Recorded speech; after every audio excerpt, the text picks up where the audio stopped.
संसद के विशेष सत्र के बीच कैबिनेट की मीटिंग में महिला आरक्षण बिल को मंजूरी मिल गई। इसके बाद लालू यादव, नीतीश कुमार और अखिलेश यादव जैसे विपक्षी गठबंधन के नेताओं की धड़कनें बढ़ गईं। वजह ये कि इन्हीं नेताओं की वजह से महिला आरक्षण बिल इतने सालों से अटका रहा। कांग्रेस पूरी तरह से बिल के समर्थन में है, जबकि जेडीयू, आरजेडी और समाजवादी पार्टियां कुछ शर्तों के साथ इसका समर्थन करना चाहती हैं। जाहिर है कि इससे विपक्षी गठबंधन में विवाद खड़ा हो सकता है, क्योंकि अब इस बिल को लेकर कांग्रेस ने गठबंधन के दलों के साथ कोई बातचीत नहीं की। इस मुद्दे पर सपा सांसद एसटी हसन ने महिला आरक्षण पर अपनी राय रखी है। सपा सांसद डॉक्टर एसटी हसन ने महिला आरक्षण का समर्थन किया। लोकसभा में अपनी बात रखते हुए एसटी हसन ने कहा कि हम महिला आरक्षण का समर्थन करते हैं। हम चाहते हैं कि महिला आरक्षण बिल आना चाहिए, लेकिन सपा चाहती है कि इसमें एससी, एसटी, ओबीसी और मुस्लिम का भी आरक्षण हो और ये रिजर्वेशन पार्टियों पर लागू हो, इलेक्शन कमीशन पर लागू नहीं होना चाहिए। सपा सांसद ने कहा कि महिला आरक्षण पार्टियां अपने हिसाब से करें। कहीं ऐसा ना हो कि जहां जहां हमारे बड़े नेता खड़े होते हैं, अगर इलेक्शन कमीशन उनसे नाराज है तो उस सीट को महिलाओं के लिए आरक्षित कर दे। दरअसल महिला आरक्षण बिल में लोकसभा और राज्य की विधानसभा में महिलाओं के लिए 33% या 1/3 सीटें आरक्षित किए जाने का प्रावधान है। इसके साथ ही इस 33% आरक्षण में एससी, एसटी के लिए भी आरक्षण का प्रावधान है। ये बिल कई सालों से रुका पड़ा है। ज्यादातर राजनीतिक दल पहले से ही इसके समर्थन में हैं। हालांकि महिला आरक्षण में आरक्षण को लेकर कुछ दलों द्वारा आपत्ति जरूर जताई गई है।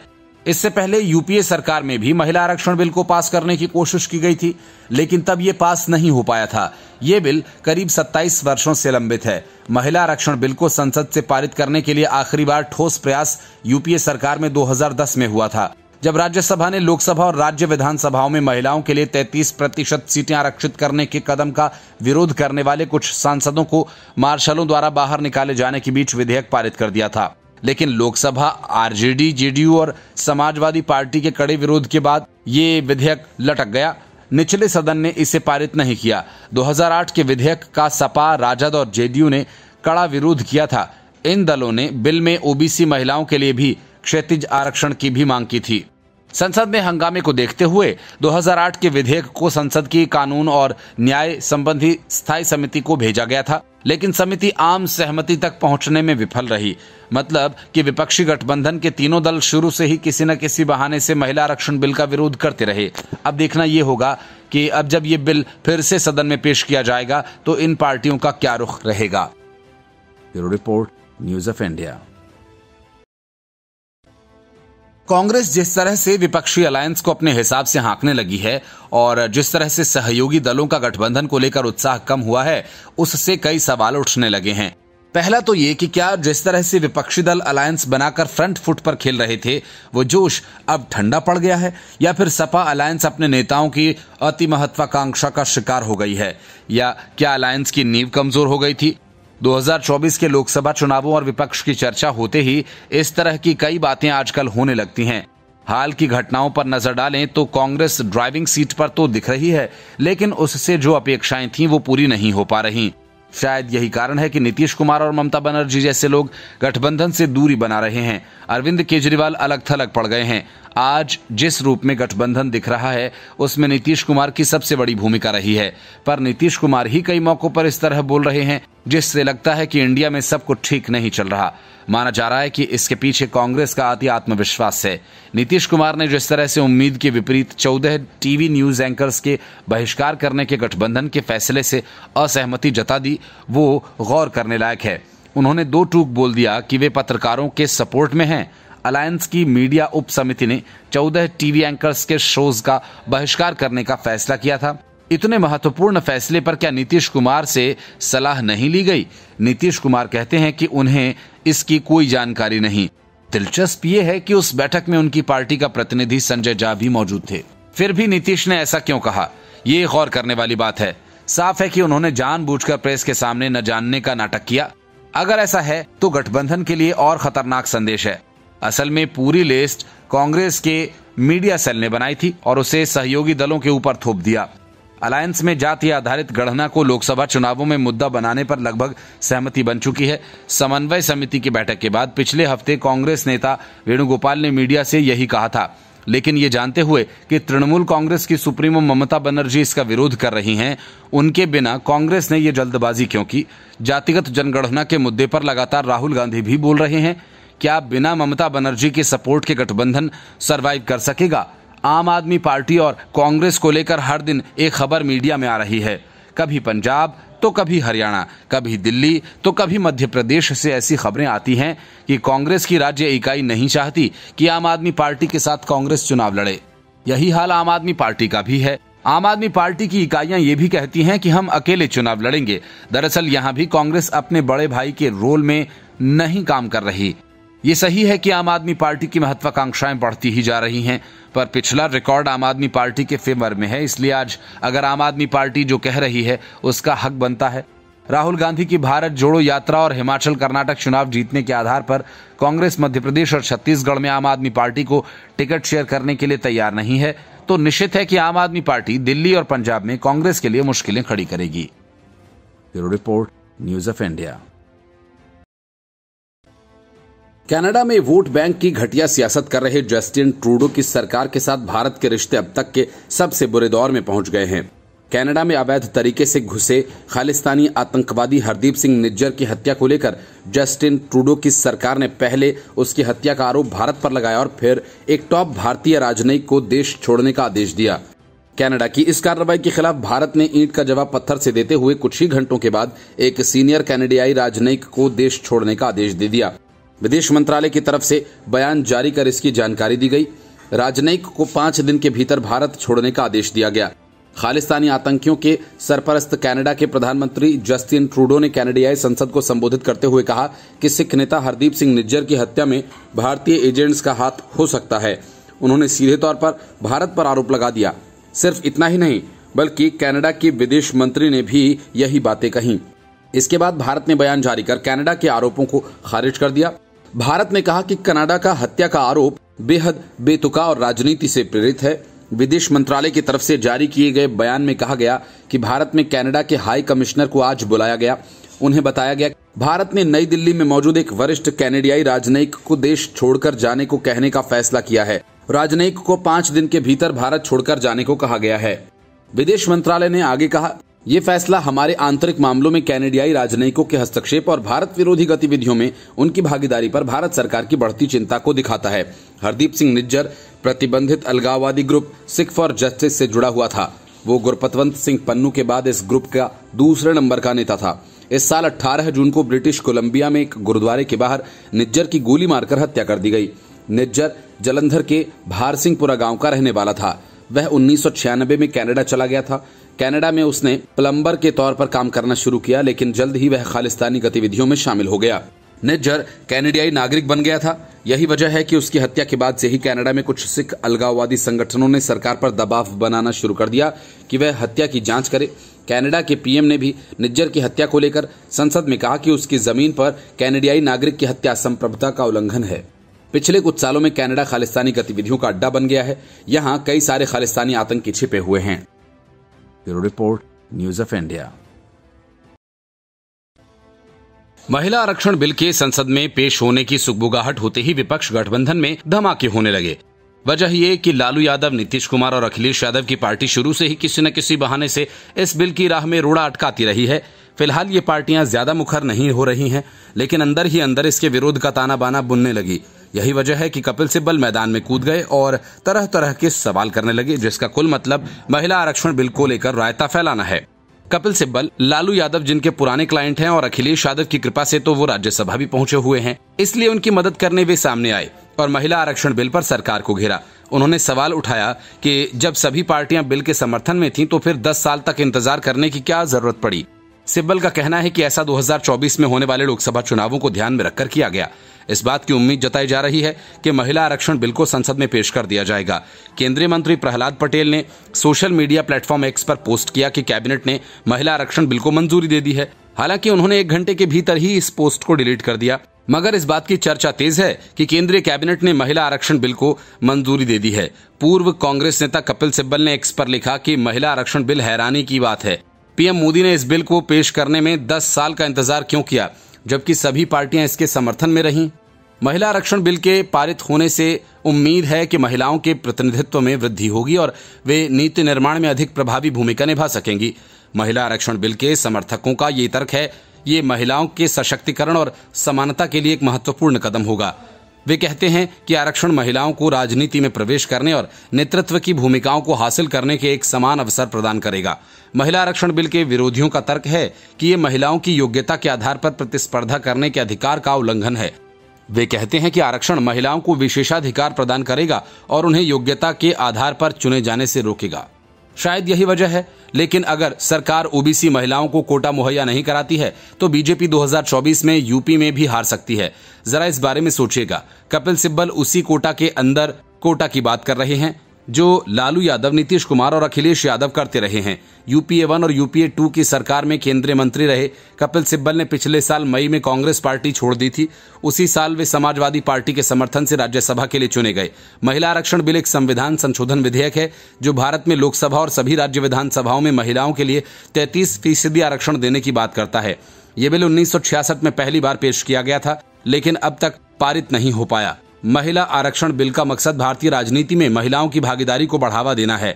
भारत में महिलाओं की लोकसभा में भागीदारी 2023 में केवल 14.5% है, जो विश्व में सबसे कम में से एक है। Bureau report, news of India. Nitish Kumar, Lalu Yadav और अखिलेश यादव प्लानिंग ही करते रह गए और केंद्र सरकार ने नारी शक्ति वंदन अधिनियम बिल लोकसभा में न सिर्फ पेश किया बल्कि उसे पारित भी कर लिया। केंद्रीय कानून मंत्री अर्जुन राम मेघवाल ने लोकसभा में महिला आरक्षण से जुड़ा नारी शक्ति वंदन अधिनियम पेश किया, जिसे सदन में ध्वनि मत से पारित करा दिया गया। इस बिल में प्रावधान है कि राज्यों की विधानसभा और संसद में महिलाओं के लिए 1/3 सीटें आरक्षित रखी जाएंगी। इसके लागू होते ही देश की संसद और राज्यों की विधानसभाओं में महिलाओं के लिए 33% आरक्षण लागू हो जाएगा। बिल के मुताबिक अनुसूचित जाति, अनुसूचित जनजाति के लिए आरक्षित सीटों में से 1/3 सीटें SC/ST समुदाय से आने वाली महिलाओं के लिए आरक्षित रखी जाएंगी। इन आरक्षित सीटों को राज्यों और केंद्र शासित प्रदेशों में अलग अलग राज्यों में रोटेशन प्रणाली से आवंटित किया जा सकता है। जिस कोटे के अंदर कोटा और ओबीसी के लिए विशेष व्यवस्था की मांग लालू, नीतीश और अखिलेश करते आ रहे थे, इस बिल में उनके मन के हिसाब से कुछ नहीं है। कपिल सिब्बल भी इस मामले में फील्डिंग करने उतर गए थे। जेडीयू के ललन सिंह इसे चुनावी जुमला बता रहे थे, लेकिन अब वही जुमला उनके जातीय जनगणना पर भारी पड़ता दिख रहा है। कांग्रेस इसलिए खुश है कि वो क्रेडिट लेने की होड़ में है। सीट बंटवारा पहले से ही विपक्षी गठबंधन के लिए महिला आरक्षण बिल का एक सिरदर्द बन गया है। महिला आरक्षण बिल पर मतभेद 2024 के लोकसभा चुनावों से पहले विपक्षी एकता की और परीक्षा लेगा। कांग्रेस संसदीय दल के प्रमुख सोनिया गांधी ने कहा कि महिला आरक्षण विधेयक हमारा ही है। अब तक जेडीयू और आरजेडी ये कहती रही कि वो बिल की कॉपी लेने के बाद ही कुछ कहेंगे, लेकिन अंदर खाने उनकी तैयारी विरोध और हंगामा करने की थी। लेकिन ऐसा कुछ वो कर पाते इसके पहले ही बिल लोकसभा से पारित हो गया। इन पार्टियों ने 2008 में महिला आरक्षण के सभी कोटे की मांग करते हुए कहा था कि SC/ST और ओबीसी महिलाओं को इसमें भी आरक्षण मिलना चाहिए, तथा यूपीए सरकार में बिल में ऐसा नहीं था और कहा जाता है इसलिए समाजवादी दलों ने विरोध किया था और बिल लोकसभा में फिर भी पास नहीं किया जा सका। हालांकि यह विधेयक राज्यसभा से कांग्रेस ने पारित करा लिया था। उस विधेयक में लोकसभा, राज्यसभा और राज्यों की विधानसभाओं में महिलाओं के लिए 33% आरक्षण का प्रावधान था, लेकिन इसमें किसी तरह के सब कोटा की बात नहीं थी। समाजवादी पार्टियों के विरोध के बावजूद यह बिल राज्यसभा से भी पारित हो जाएगा, लेकिन इसके बाद असली खेल विपक्षी गठबंधन में शुरू होगा। राज्यसभा में यूपीए सरकार के दौरान जब बिल पेश हुआ तो आरजेडी के सांसदों ने खूब बवाल काटा था और उन्हें सदन के बाहर करने के लिए मार्शल तक बुलाने पड़े थे और इन दलों ने बिल की कॉपियां भी फाड़ दी थी। माना जा रहा है कि मोदी सरकार महिला आरक्षण वाले दांव से ही 2024 के चुनाव में उतरना चाहती है। मोदी सरकार को लगता है कि वैसा ही दांव होगा जैसे उसने आर्थिक रूप से पिछड़े वर्ग के लिए 10% आरक्षण लाकर 2019 में चला था। वो बिल भी मार्च 2019 में लाया गया था और फिर सरकार चुनाव में चली गई थी। Bureau report, news of India. नई संसद के पहले ही दिन सदन में नारी शक्ति वंदन अधिनियम बिल यानी महिला आरक्षण बिल पेश किया गया और उसे लोकसभा से पारित भी करा लिया गया। लेकिन इसका क्रेडिट लेने की होड़ में कांग्रेस उल्टे सीधे तथ्यों के आधार पर बयान देने लगी तो अधीर रंजन चौधरी को अमित शाह ने जमकर फटकार लगाई।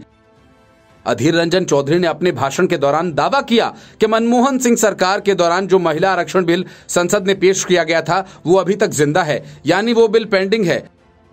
अधीर के इस बयान के बाद गृह मंत्री अमित शाह ने कांग्रेस नेता के दावे को गलत बताया और इसके बाद सदन में जोरदार हंगामा शुरू हो गया।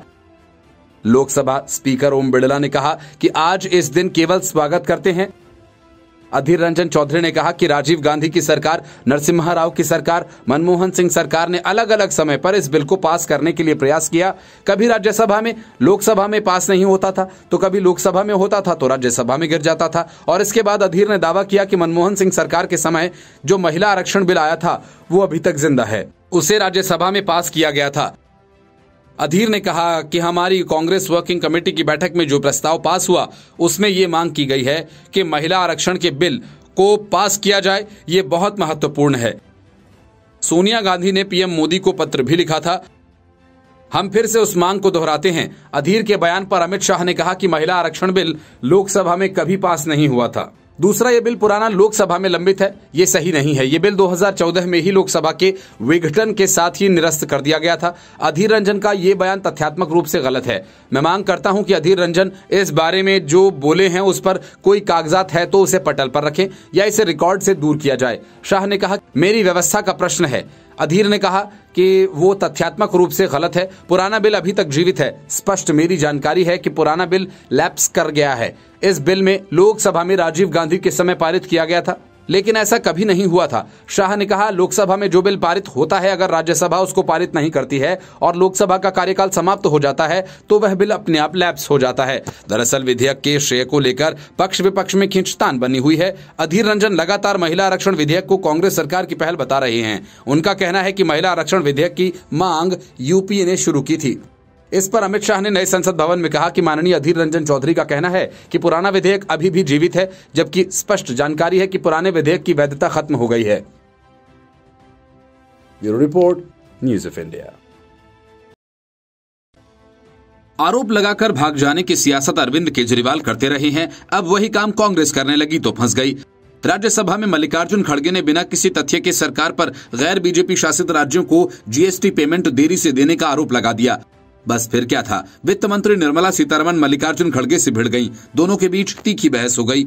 खड़गे ने कहा कि बहुत से राज्यों को कमजोर किया जा रहा है, उन्हें जीएसटी का पेमेंट जल्दी नहीं दिया जा रहा, न ही उन्हें मनरेगा की राशि समय से पहुंचती है। राज्यों के अलग अलग विभागों को ग्रांट भी समय से नहीं मिलता। उन्होंने सवाल किया कि इसके पीछे आखिर सरकार की नीयत क्या है? क्या वो कुछ राज्यों को कमजोर तो नहीं करना चाहती?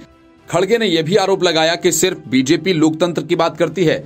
जहां जहां लोकतांत्रिक तरीके से चुनी गई सरकारें थीं, उन्हें गिराने का काम भी उसी ने किया। इस पर सभापति जगदीप धनखड़ ने खड़गे को टोककर विषय से भटकने की बात कही। फिर वित्त मंत्री निर्मला सीतारमण से खड़गे के आरोपों का जवाब देने को कहा। सीतारमण ने बेहद तल्खी से खड़गे के आरोपों को खारिज किया। नई संसद की राज्यसभा में खड़गे और सीतारमण उस वक्त भिड़ गए जब कांग्रेस अध्यक्ष ने कुछ गंभीर आरोप लगाए। खड़गे ने इशारों ही इशारों में गैर बीजेपी शासित राज्यों के साथ भेदभाव का आरोप लगाया। वे बोले, उन्हें जीएसटी का पेमेंट वक्त से नहीं मिलता है, मनरेगा की भी रकम समय से नहीं दी जाती। राज्यों के विभागों को मिलने वाले ग्रांट के साथ भी ऐसा ही है, इनका पेमेंट समय से नहीं होता। निर्मला सीतारमण ने तमतमाकर खड़गे के सभी आरोपों को सिरे से खारिज कर दिया। वित्त मंत्री ने कहा कि खड़गे का बयान तथ्यात्मक रूप से सरासर गलत है। उन्होंने कहा कि जीएसटी समय से नहीं मिलता, ये कहना एकदम गलत है। सीतारमण बोले कि केंद्र ने खुद उधार लेकर राज्यों को भुगतान किया। यहां तक हर बार इसे 1-2 महीने एडवांस में किया गया। किसी भी राज्य का कोई भी पैसा बकाया नहीं है। जीएसटी के मामले में किसी भी पेमेंट में विलंब नहीं किया गया। सीतारमण ने सभापति को पूरा डेटा उपलब्ध कराने की बात कही। Bureau report, news of India. महिला आरक्षण बिल नारी शक्ति वंदन अधिनियम के नाम से लोकसभा में पेश किया गया। इस बिल के संसद के दोनों सदन, लोकसभा और राज्यसभा से 33% सीटें महिलाओं के लिए रिजर्व होंगी, लेकिन इसमें कोटा की मांग करने वालों के लिए कुछ नहीं है। इसलिए लालू और अखिलेश यादव आपे से बाहर हैं। बड़ी बात यह कि अरविंद केजरीवाल को भी यह बिल पसंद नहीं आया और आम आदमी पार्टी की आतिशी मारलेना ने इसे महिलाओं को मूर्ख बनाने वाला बिल कह डाला। लेकिन अब तक अपने स्टैंड से यू टर्न लेते हुए नीतीश कुमार खुद को महिलाओं को आरक्षण देने के मामले में सबसे आगे बताकर अपनी पीठ थपथपा रहे हैं। वहीं अब तक कुछ घंटे पहले ही जेडीयू के राष्ट्रीय अध्यक्ष ललन सिंह ने कहा था कि अगर इसमें कोटा नहीं होगा तो हम इसका विरोध करेंगे। लेकिन ऐन मौके पर नीतीश कुमार ने पाला बदलकर लालू यादव और अखिलेश यादव को झटका दे दिया। राजद ने इस बिल के मौजूदा स्वरूप का विरोध करने का निर्णय लिया। महिला आरक्षण बिल पर पूर्व मुख्यमंत्री राबड़ी देवी ने इसको लेकर ट्वीट भी किया। राबड़ी देवी ने कहा कि महिला आरक्षण के अंदर वंचित, उपेक्षित, खेतिहर और मेहनतकश वर्गों की महिलाओं की सीटें आरक्षित हों। मत भूलो, महिलाओं की भी जाति है। अन्य वर्गों की तीसरी चौथी पीढ़ी की बजाय वंचित वर्गों की महिलाओं की भी पहली पीढ़ी शिक्षित हो रही है, इसलिए इनका आरक्षण के अंदर आरक्षण होना अनिवार्य है। राजद प्रवक्ता शक्ति यादव ने कहा कि महिला आरक्षण बिल का मौजूदा स्वरूप राजद समर्थन नहीं करता है। महिला आरक्षण के भीतर आरक्षण होना चाहिए। इस बिल से सिर्फ सिनेमा और सीरियल के लोग आ जाएंगे। इस बिल के अंदर आरक्षण से सभी को मौका मिलेगा। समाजवादी पार्टी के अध्यक्ष अखिलेश यादव ने सोशल मीडिया प्लेटफॉर्म एक्स पर लिखा कि महिला आरक्षण लैंगिक न्याय और सामाजिक न्याय का संतुलन होना चाहिए। इसमें पिछड़े, दलित, अल्पसंख्यक, आदिवासी महिलाओं का आरक्षण निश्चित रूप से स्पष्ट होना चाहिए। समाजवादी पार्टी की सांसद डिंपल यादव ने मीडिया से बात करते हुए कहा कि मैं महिला हूं और मैं इस बिल का समर्थन करती हूं, लेकिन हम चाहते हैं जो आखिरी पंक्ति में खड़ी हुई महिला है उसको भी उसका हक मिलना चाहिए। हम चाहते हैं कि इसमें ओबीसी महिलाओं को भी आरक्षण मिले। जेडीयू ने एक्स पर लिखा कि नीतीश सरकार ने महिला सशक्तिकरण की दिशा में मिसाल पेश की है। सरकार की शानदार आरक्षण नीति की वजह से आज हर क्षेत्र में महिलाओं को पूरा सम्मान मिला है। जेडीयू ने मुख्यमंत्री नीतीश कुमार का एक वीडियो पोस्ट किया जिसमें वो कहते दिख रहे हैं कि जब कानून बना था उस समय हम एमपी भी थे, कमेटी के मेंबर थे। उस समय तय हुआ था कि कम से कम 1/3 महिलाओं को आरक्षण मिलेगा। हम यहां आए और 50% आरक्षण दे दिया। जब केंद्र में मनमोहन सिंह के नेतृत्व वाली यूपीए सरकार ने 8 मार्च 2010 को राज्यसभा में महिला आरक्षण विधेयक को पेश किया था, तब राज्यसभा में राजद के सांसद राजनीति प्रसाद ने बिल फाड़कर सभापति हामिद अंसारी पर फेंक दिया था। राजद के एक और सांसद सुभाष यादव ने सदन के भीतर जमकर उत्पात मचाया था। राजद और सपा के सांसद सभापति की मेज पर चढ़ गए और माइक को उखाड़ दिया था। आखिरकार सभापति हामिद अंसारी ने मार्शल को बुलाकर राजद और सपा के 7 सांसदों को सदन से बाहर कराया और तब 9 मार्च 2010 को बिल पास कराया गया। Bureau report, news of India.